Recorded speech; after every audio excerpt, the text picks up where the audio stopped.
And BYU began voluntary workouts on Monday, and for quarterback Zach Wilson, it's a chance to improve on what was a roller coaster of a season.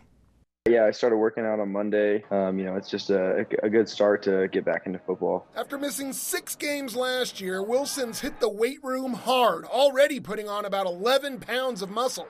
This offseason is probably one of the hardest I've ever worked, just because I know, how rough it was last year, missing games and missing an off season. It was a rough year of recovery and trying to stay healthy. Wilson had moments of brilliance last season, leading wins over Tennessee and USC, but he also struggled at the end of the year, throwing 4 interceptions and no touchdowns in the Cougars' final 2 games. Overall, my consistency in my play, just being able to capitalize on more big plays.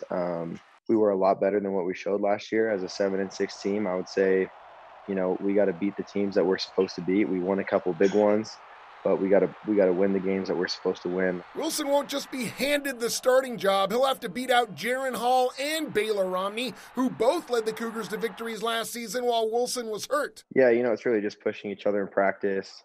Really just worrying about ourselves, I think, is the biggest thing, is not comparing yourself to anyone else, but just going in every day, just focusing on how can I better myself from the day before. It's a competition against yourself and not against anyone else. While BYU's independent schedule may be up in the air as Power 5 schools decide what to do, Wilson is preparing as though the season is going to start on time. I'm super hopeful that we'll be able to get back on time.